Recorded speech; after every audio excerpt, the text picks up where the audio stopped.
Hi. How's it going? Pretty good. Madam And if you're here President. to speak about Parks and Recreation, dog park. Place full thing. tonight, isn't You're gonna hear from me a lot, it turns out tonight. Thank you. it? Yeah. I'll be hearing from a lot. Good, I hope so. I hope I'm not just listening to myself. A lot of.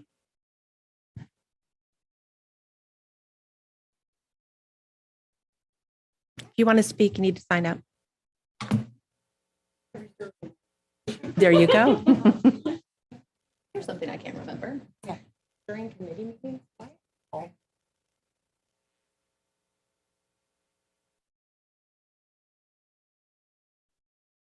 Okay, I just want to make sure I was doing it correctly. Okay.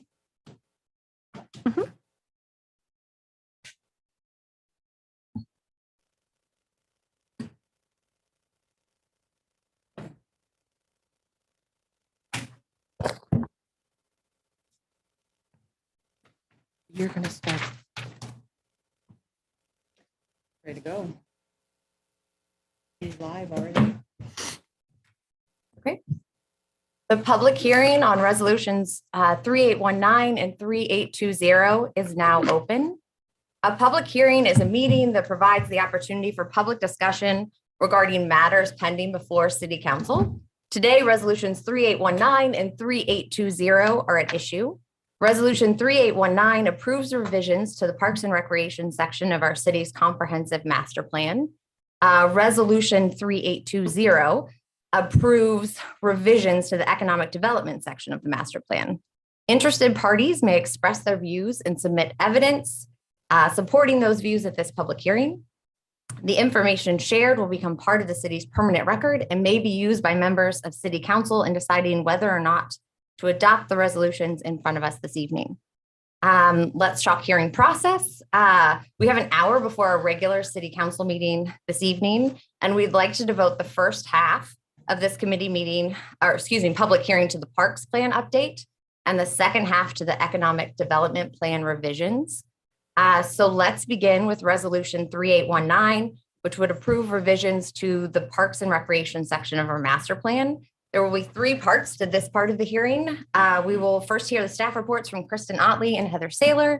We will then take any public testimony. And then finally, there will be a discussion by committee members. So to start, we will receive the staff report from Parks and Recreation Director, Kristen Otley.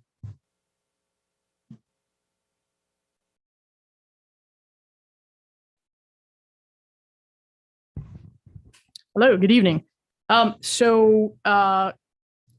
Councilperson Phipps requested that essentially I'm going to give the presentation that he gave to Planning Commission. And I might do a little better this time, who knows? Basically, you have the plan. It's just kind of going over some highlights and so on and so forth. So, and Heather has graciously agreed to be my turner, for lack of a better term. So, our 5-year master plan is actually kind of starting right now, 2022 through 2026. And it's kind of hard for me to see what's up there, but so I'll sprinkle some pictures throughout because, hey, we have wonderful parks, so we're going to show them off, right? So a little bit of history. In our last master plan in 2016, the department switched from a 10-year master plan to a 5-year master plan. I think we can all agree that 10 years right now is very, very long time. Things change very quickly. At the same time, our property tax levy was changed from 3 years to 5 years. Those two coalesce very nicely in terms of our plan being 5 years and our dedicated property tax levy being 5 years. That enables us to plan and align, knowing what our funding sources are throughout the life of the plan. Our last master plan update, the priority was maintaining parks and facilities. Prior to that, the department had experienced a tremendous amount of growth based on the needs of the citizens to meet that. And so we really needed to look at taking care of our facilities and our infrastructure. This new 5-year plan will kind of be a continuation of that theme, as maintaining parks, programs, and facilities is very important. If you have nice things and you don't maintain them, they very quickly become not nice. However, there are some exciting new things located within the plan. Our dedicated property tax levy was on the ballot in November 2021, and it passed at a rate of 74%. which you're not aware for a parks levy. That's pretty amazing. So I know that from tracking things throughout the state. So that levy was a replacement levy at the same millage amount, but of course, a replacement does bring a little bit additional money in. But of course, with that decision, when that was made, we're getting a little bit more, but not a lot more. So that's the money that we have for 5 years. All right, another picture, one of our programs.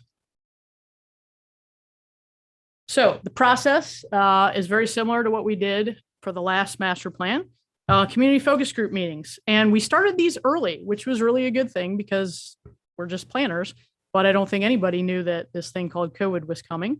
And so it was great that we kind of started this whole process early. We were able to get five were scheduled. We were able to get 4 in. The last one we did have to cancel due to COVID. However, our facilitator, Dr. Shannon Orr from BGSU, allowed people to email her directly with any suggestions on that. Our recreational needs survey was designed and ready to mail in March of 2020. Again, COVID.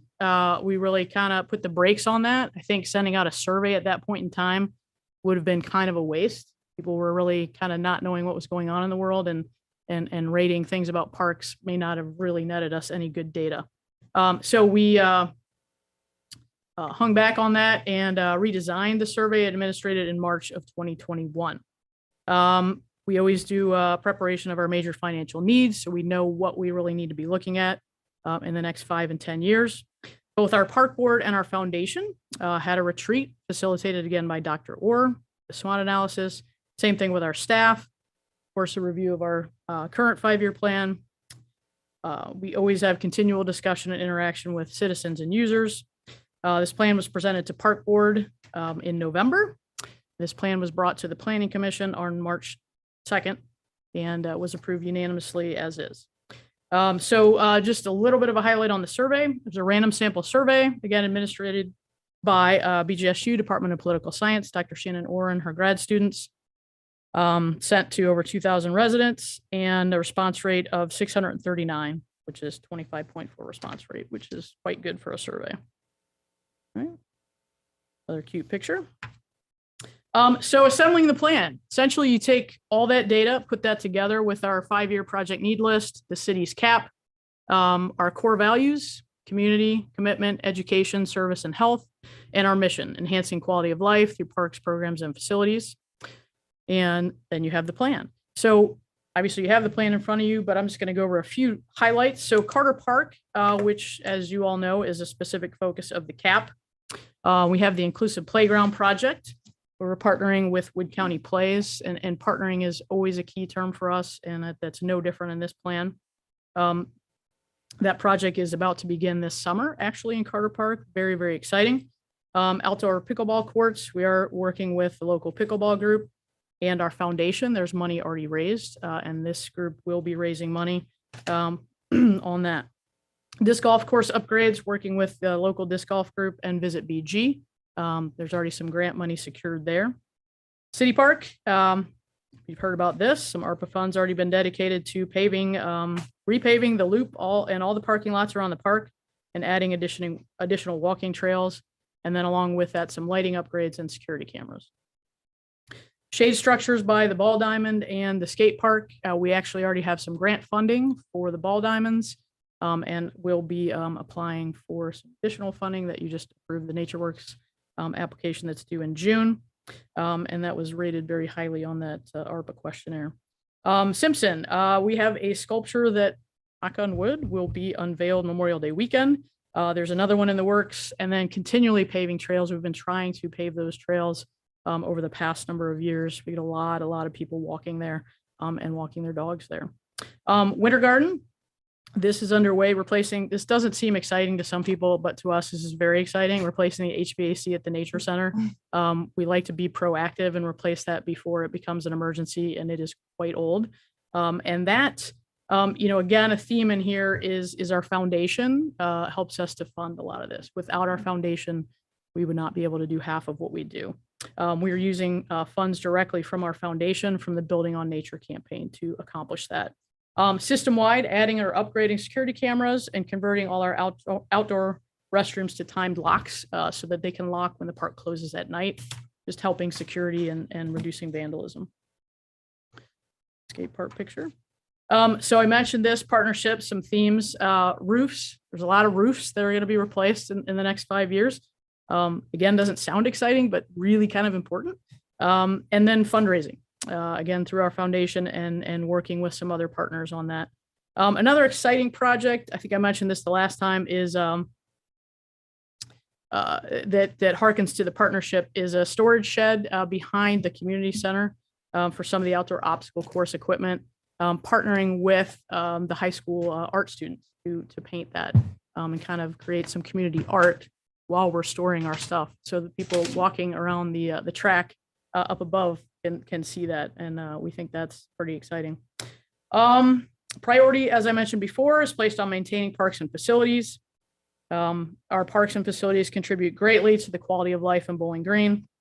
In the recreational needs survey, when asked to rate the importance of parks in Bowling Green, 96% of respondents answered very important or important. So, which is phenomenal. I will say though, we have to maintain them. So that's, a key point. I say this all the time. I hear myself saying this all the time. I think my staff is sick of hearing us say this, but it is a continual balancing act with what people want and what our needs are and all the different things we can do. We have to have the money and we have to have the staffing. And so it is just a balancing act as to how we meet everyone's needs. We have to keep using that word balance. Obviously, with any plan, items that we can't control or forecast, minimum wage. We got hit with that this year, which is going to be an impact to our summer programs and pool. And then projects that need to be bid out. Obviously, that's just, can't control that right now. Hopefully, in this 5-year plan, some that happen later on, hopefully the costs will go down. The needs and desires of our citizens are always great. They love our parks. They love Bowling Green. They have great ideas. We have to, again, sort of find that balance. And so a lot of the times when we have to prioritize between all the things we could do and what we have to do, a lot of times we look to try to not duplicate needs or services or programs. A good example of that is we don't do a whole lot of theater programming, but we work with Horizon Youth Theater and Black Swamp Players to partner with them with facilities and programs and like that. I mean, that's just an example of, we work with the library. We try not to duplicate services. If somebody's providing that to our citizens at a reasonable cost and it's open to all, we're going to take our limited time and resources and go and focus on other needs that exist. So, right, it's one of our very popular nature programs. So as with all plans, just like a budget document, it's a living, breathing, fluid document. It's sort of our roadmap. And obviously sometimes there's detours and things you didn't plan for. Our last 5-year plan, clearly we did not have COVID in there, and how to react to that and how to reopen facilities after they were mandated closed and all of those sorts of things. So, and again, just to review our mission to enhance quality of life through parks, programs, and facilities. And then of course, kind of just a basic summary of the major things that we have. It's clearly more than that. We feel like it's quite impressive for a community of our size, and across the state, we see that. So that is the brief synopsis. Don't want to take up too much time because clearly there's people here that want to speak. So any questions of me at all? Thank you, Kristen. Greg, questions? No question. Okay, Okay, thank you. Ms. Saylor, you're up. Really, I have not much to add, except I Okay. did give you a handout at your seat. Again, summarizing already what Kristen had mentioned, that Planning Commission did hold their public hearing and reviewed this actually on March 2nd and did recommend approval with no changes. Also, I gave you a copy of the plan attached to that handout. And then just for the benefit of the audience, there are copies on that back table of both the Parks and Recreation Plan and the upcoming Economic Development Plan. So that's it, unless you have any questions of me. Okay, great. Greg, No, no. Nick? No question. Okay, so now we will hear testimony from the public. Are there any members of the public, Kay, that would like to address this committee at this time? Yes, we have 5 people signed up. First person is Jody Anderson. Okay.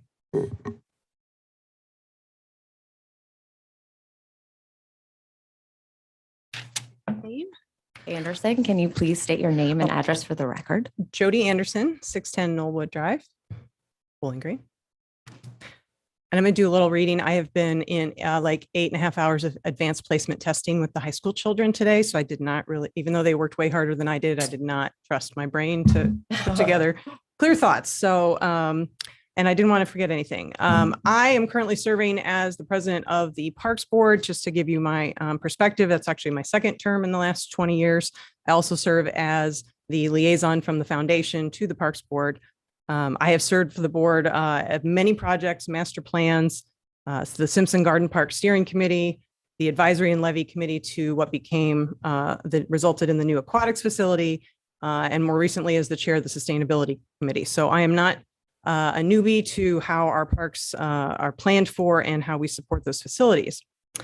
Before this group is the Parks Master Plan, and I just wanted to share a few things with you for your consideration. Kristen has already very well described the creating of the master plan, as I'm sure you are familiar with. That includes lots of steps and different venues for input from community members, the Parks Board, the park staff.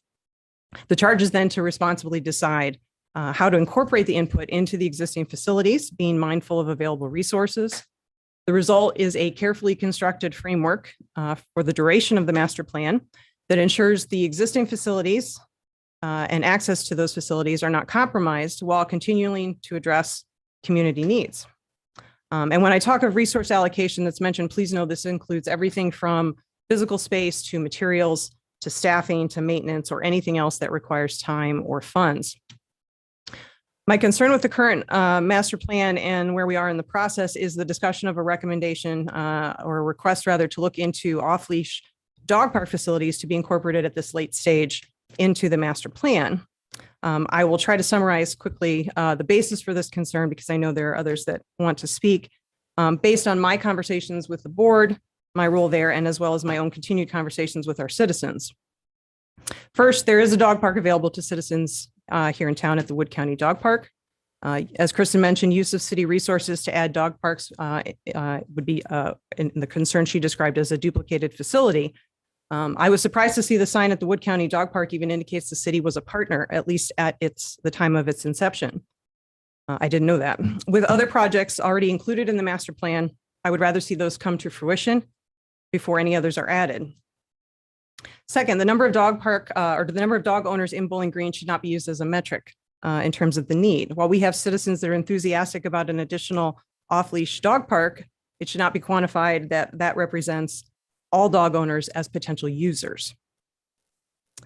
The next thing is it's fair to say that based on initial discussions, the Parks Board has questions and concerns about reallocating current parkland for the use of an off-leash dog park. This is both because the even bare minimum size for safety and other reasons is hard to identify on our current parks land, both in terms of space that is not used or underutilized, or of concern that reallocating space would have a consequence of removing a use for other citizens. This would put the decision of making in the place of whose use is more important or valued. One of the main reasons given for additional dog parks is for walkability. I am still having trouble identifying how reallocating those spaces described would benefit anyone outside a close proximity to the dog park. In other words, a certain radius around said existing dog park. In other words, you have to live kind of close to it in order for it to be walkable, at least in terms of, what we would consider reasonable walking distance. I know there's been some suggestion about the use of the ARPA funds. I am absolutely no expert on that. I think that's something that's new to a lot of us. And so I'm not exactly sure. I guess that's a point of clarification to me is for how a need for a dog park represents a recovery from a pandemic loss. It seems like the city might have far more urgent recovery needs.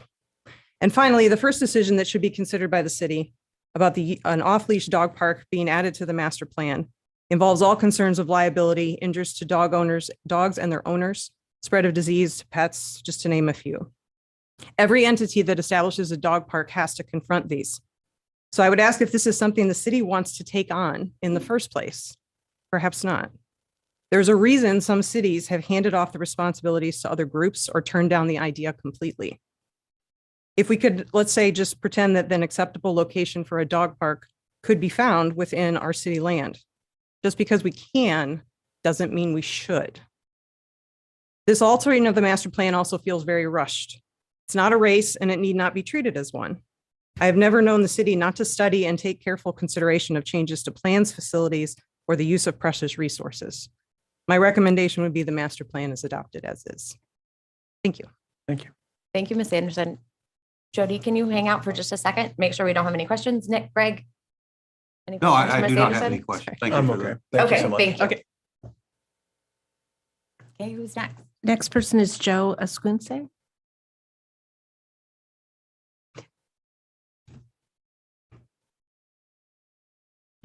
I'm Joe Asquince, 517 Flanders Avenue, Bowling Green. So I'm going to be the voice of positivity, I hope. As has been increasingly evident, there has been an outcry from the BG residents to create a space for dogs and their owners to exercise, socialize, and enjoy public land within our beautiful city.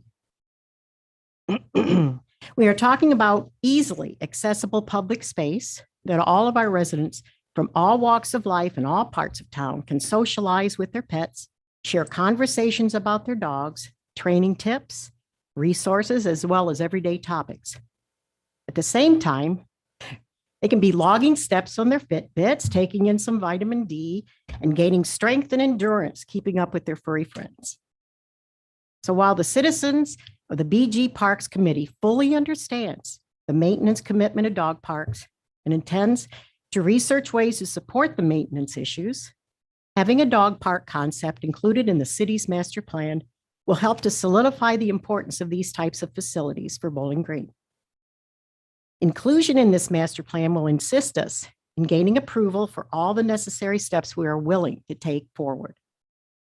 Currently, our Parks Department's 5-year strategic plan barely mentions dog parks, with only a bullet point to work with the county to market their dog park. To date, we are unaware of any progress in that area. Many citizens of Bowling Green want this. University students want this. And for tourists who travel with their dogs, a well-appointed dog park is a genuine attraction. Our vision for an attractive walkable dog park within our city can be a facility we can be proud of, like so many of our city parks. Additionally, dog parks are a highly desirable city facility for dog-owning young families, young professionals, prospective residents, and those living across town in need of an off-leash area to exercise their dogs. Please help us bring us closer to this reality by amending our master plan to include walkable dog parks within the city. Thank you. Thank you, Mrs. Gunsay. Nick, Greg, any questions? No questions. Okay, Thank you. thank you. Rose Drain.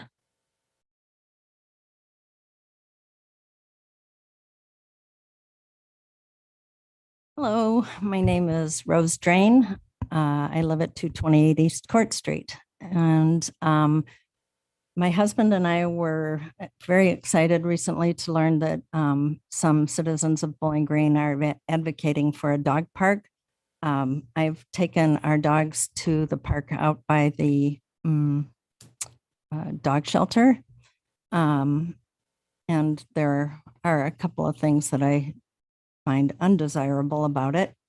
However, we had experience in the town that we lived in where a couple of years before we moved, a dog park was established, and it was quite a distance from our house. In fact, it wasn't adjacent really to any residential area.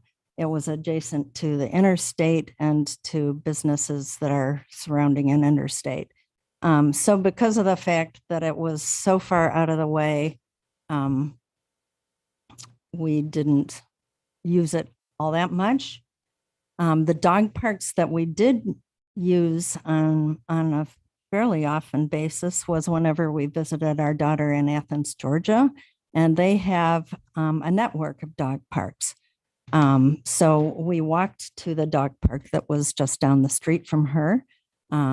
We drove to another one that was bigger and had some more geographical features that were interesting. Those dog parks we found to be places where people came together in community. So as Joe mentioned, that's a really lovely aspect of a dog park that's within a community that's within walking distance of people's homes, is that, you get to know people who don't live that far away from you. And that's really nice. We're townies because we grew up here, but we only just moved back a couple of years ago. So we like meeting people, and our dogs like meeting dogs. And the dog park that was established in Rolla, Missouri, where we lived previously, was small, and that was fine because it served the purpose of having a fenced area to let our dogs run off leash. We occasionally saw other dog owners there, though it wasn't frequented as much as we would have liked, as much as the dog parks in Athens, Georgia were. And then another thing I want to mention is that my husband and I travel with our dogs. And so when we are looking for places to stay, we book our hotel or campground near a city that has a dog park so that we can let our dogs and ourselves enjoy the experience of, again, coming into community with other dog owners and talking about, why we're there, why they're there, what they like about the place they live, et cetera. And a lovely example of that was Madison, Wisconsin. So anyone, how we always look. So this could have an economic benefit to Bowling Green in terms of travel and tourism and people spending dollars here for staying. Okay, I think that's it. Thank you, Ms. Green. Greg, Nick, any questions? I'm good. Thank you. Okay. Thank you. Jenny Swope. Good evening. My name is Jenny Swope. I live at 316 Garden Court. I'm a Bowling Green resident. I am a property owner. I'm a taxpayer, and I'm a dog owner. I am not an advocate at this point of amending our master plan for the parks to include a dog park because I believe we already have that resource in our community. One of the big things that I'm hearing from some of the very positive people advocating for this is the walkability. And I think unless that dog park is placed in the middle of Worcester and Main Street, somebody's going to have to drive to that dog park because there's just no way. Our city is big enough that it's not going to be walkable for anyone or for everyone, excuse me. And I just think duplicating the services is a little bit much to ask taxpayers. And the last thing I wanted to say is that the group that is advocating for this is incredibly positive. They're motivated. And I just think that energy could maybe be better partnered with the county, maybe to improve the resource that is already in our community versus starting over from scratch. Those are just my thoughts. Any questions? Thank you, Ms. Swope. No Any questions. questions? No, thank you. Okay. Last person is Enrique Gomez del Campo. Hi, good evening. Enrique Gomez del Campo, 229 Berkeley Drive. I'm the president of the Park Foundation, and I've been president of the Park Foundation for over 6 years. I work very closely with the parks and Kristen, and I'm very aware of the needs of the park and the funding shortfalls and everything, because we work hard to make those, help them along. I'm advocating for the best decision, a good decision, a decision made based on facts. Unfortunately, what I heard from the proponents of the dog park, there's no hard data at all.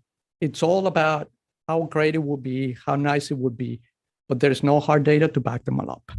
And asking to amend the plan of the parks with that, I think is very dangerous. Moreover, some of the examples that they put is the city of Madison, Wisconsin. that city is 10 times the size of Bowling Green. So I think, as it is right now, the parks cannot take any more responsibilities on it. I think if the cities are interested, they need to put more work on that, come up with some hard data to back up their claims. And as president of the foundation, I strongly encourage you to support the plan as presented with no amendments, no changes. I think it's a very strong plan.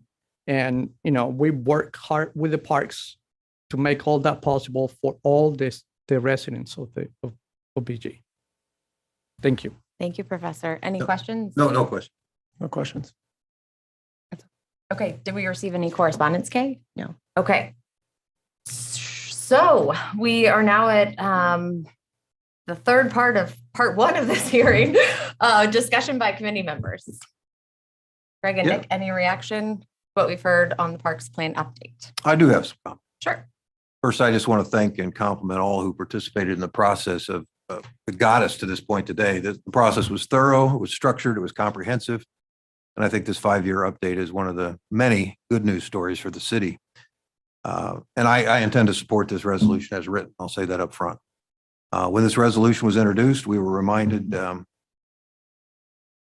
this proposed 5-year update is the result of some very careful planning, in specific community focus meetings, recreational needs survey, preparation of the major financial needs document, a Parks and Boards Foundation retreat with SWOT analysis, a staff retreat, review of the previous plan, a continual discussion and interaction with citizens and users, community feedback, and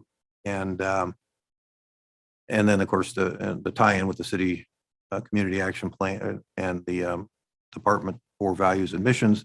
The updated plan was presented to the Park Board on November 30th, 2021, and to the Planning Commission on March 2nd of this year. And of course, the Planning Commission recommended approval of the plan as is.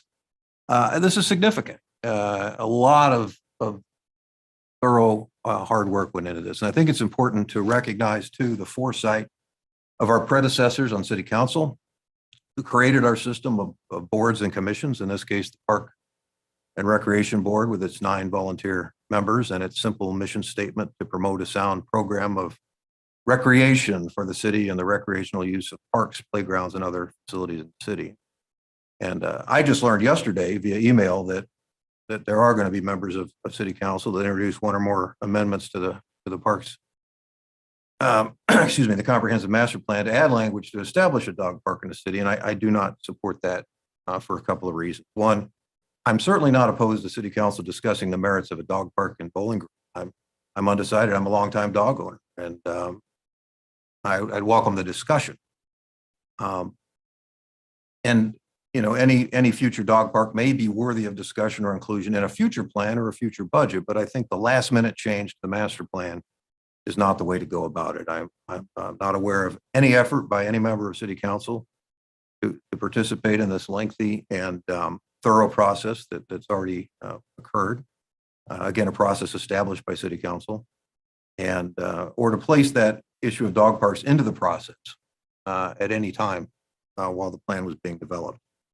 The proposed amendment, if passed, I think sends the wrong message to current and potential future board and commission members.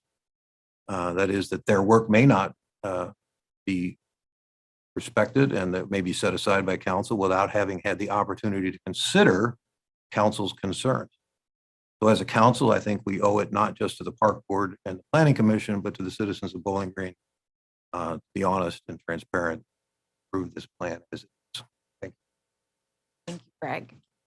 Nick, anything to add now? Yes. Okay.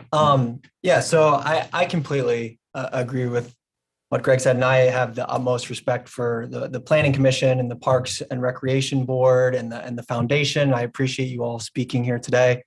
I came on to council very recently within this year, so I was not able to participate in the process that got us to this point. That said, I've had a lot of people who have come up to me and spoken to me about this issue very passionately. And a lot of people in my ward have come up to me and spoke very passionate to me. Rose is my next door neighbor. And so I'm of the philosophy that I am governing for the people of Ward 1. The people of Ward 1 have elected me to this position, and I am trying to stand up for the people. And what the people are telling me right now is they would like a dog park. And as I'm I'm just now getting into this process. I wish I would have been able to be on council before when all this was going down, so I could have helped out. And, I guess my philosophy is by amending this master plan, I don't think anyone is saying you must create a dog park right now. I think they're saying, let's work with citizens to discover how we can possibly create a dog park in the future. If we want to look into, we talk about how we plan in this city and how we work with citizens and how we come together. I think this is a way to do that. And I apologize. I don't mean to be shoving this down the Parks Foundation and Parks Board's throat or the Planning Commission's throat. It's just that I just got on council. So this is, I'm trying to do what I can do while I'm here. And so I think it would be important to add something like this, because I think that's what the people of my ward want me to do. And that's why I was elected, to help out the people of Ward 1. Okay, thanks, Nick. I think that this discussion will certainly continue during council this evening at 7. I will just say right now, I mean, depending on the language proposed, I'm happy to consider something that gives parks flexibility, but we will get to that in an hour or so. Right now, I think it's important that we turn toward resolution 3820, which would approve the revisions to the economic development section of the master plan. So we're going to do 3 parts to this part of the hearing too. First, we're going to hear from Katie Thompson and Heather Saylor. Then we'll hear any public testimony, and then we'll do discussion by committee members. So let's receive the report from Executive Director of BG Economic Development, Katie Thompson, right now.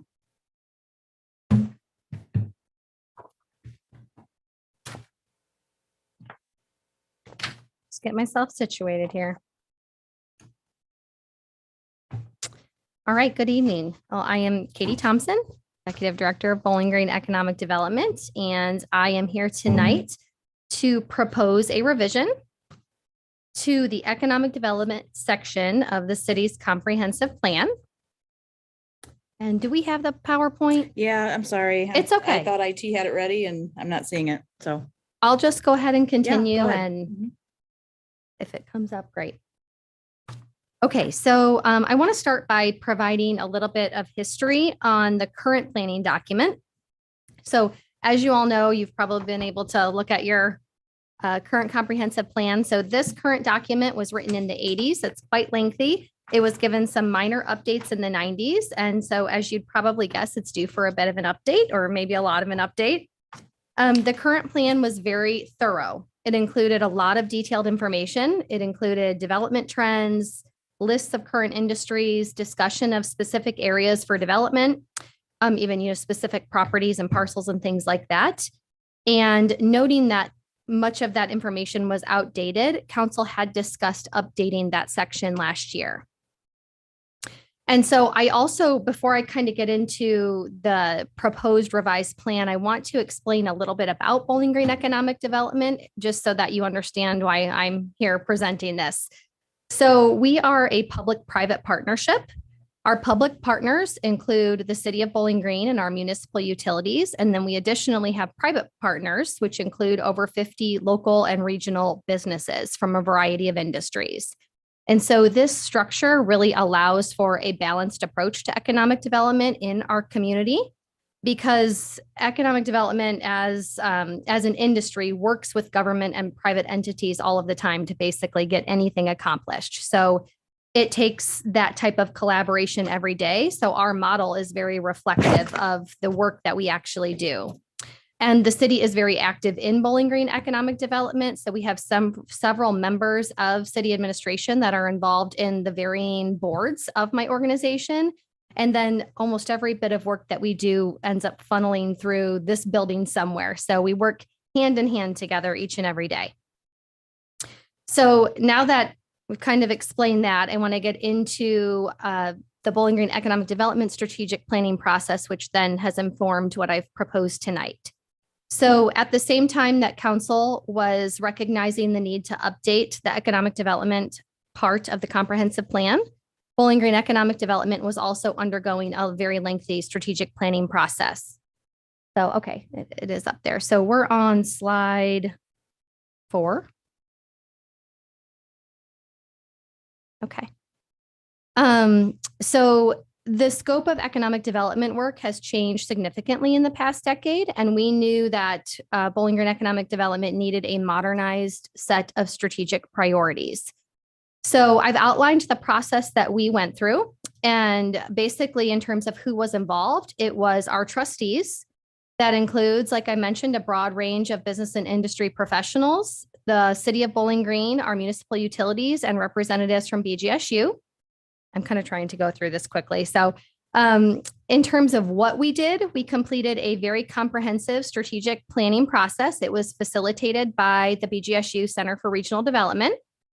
It was 5 months long. So we conducted that August through December of 2021.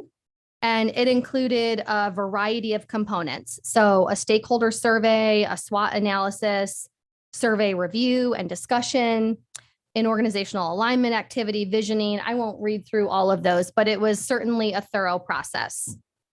So the result of that, at the completion of that process, we had 4 strategic goals that we were really able to drill down to. And of course, from there, our organization then broke out those goals into objectives and smaller steps. And so we've put those into our organizational workflow for the year. But it really gave us those 4 foundational pillars of economic development work. And that's part of what you'll see here in the proposed plan tonight. So you do have the proposed plan before you. And if we look at the next slide, kind of discussing a modern approach, while we were finalizing our plan and speaking with council members, I simply offered to write the draft to that economic development comprehensive section or comprehensive plan. I felt like it just might be easier for me to write it, being that we just completed our planning process and that our partners at the city were very involved. So you each have a copy of that. And I want to review the 4 goals on the next slide. But before I do that, I just want to highlight a few reasons why this document that you're receiving is so much shorter than the previous economic development section. First, the world is changing at a very rapid pace. And just like Kristen kind of mentioned, a 10-year plan, it's almost just too long to plan for anymore with the rapid rate of change in the world. So we wanted to make it more focused for that reason. Also, we felt like it seemed a little bit illogical to include lots of detailed and specific information unless the document is intended to be updated every single year. Let's see here. We figured that we could collectively focus on a set of strategic priorities. And then the partnership with our office then allows us to grab a hold of those priorities and kind of put boots on the ground and make those things happen. The other important reason why it's able to be so much shorter is we simply reference the other city departments and planning documents in this suggested plan, because obviously those should work in tandem. So if we can go to the last slide and review those 4 strategic goals, I will just highlight the kind of top line bullet point, knowing that you've all read through this already. So those 4 strategic pillars would be sustained economic growth, infrastructure and utility development, encouraging innovation and entrepreneurship, and improving quality of life for our residents. Below that, on your proposed plan, you also see some of the key economic development efforts and activities. I felt that was important to include those to go along with the goals because it provides a little bit of clarity around what we're working towards. So those goals are kind of those broad pillars, and then you have a little bit more of those clear action steps listed below in that proposed document. So those pillars are the things that I don't see changing anytime soon in the world of economic development and in the work that we do. Same with those kind of action items that you see below. So those are all the foundational activities that I think will be a part of our work for many years to come. And that's essentially a summary of how we got to where we are and the plan that we're proposing. I can now take some questions if you have them. I have no. Okay, thank you, Katie. Thank you. Ms. Saylor, what do you have to share with us? Sure. Well, on the same evening of March 2nd, the Planning Commission did review these document and discussed it. They did recommend that council consider one addition. So at the end of the document, they have proposed as part of the recommendation to say identifying opportunities for redevelopment. And that would be under the key economic development efforts included but are not limited to section. Can you say that one more time? Yes. Identifying opportunities for redevelopment. Thank you. Any questions for Heather? None. Okay, are there any members of the public who would like to address the committee? No. Okay, and no correspondence, correct? No. Okay, excellent. So the members of council will now discuss resolution 3820. I think we can first address Planning Commission's recommendation. I guess I move that we recommend to council Planning Commission's addition of quote, identifying opportunities for redevelopment, end quote, as the last bullet point at the bottom of the new economic development plan. Second. Okay, I support that. okay. So all in favor, say aye. Aye. Okay, opposed, same side. Okay, so that motion is carried. And our committee will recommend to council that we amend the parks plan referenced by resolution 3820 to add identifying opportunities for redevelopment. Other thoughts on this plan, Greg and Nick? I have none. No, this is a great plan. Appreciate the hard work that Katie did, and I fully support this with the addition of the Planning Commission. Agreed. Yep, as do I. That makes a lot of sense to me. Okay, so thanks everyone for their participation this evening. This concludes the public hearing on resolutions 3819 and 3820. Oh. Come off the table. Yeah. You want me to? Yeah, Want me to handle that'd be great. adopting language? Do we adopt before we amend? We amend before we No, adopt. what'll happen is I'll. Right. I can tell all the And then space I you'll want. have the discussion. And amendments will have to bring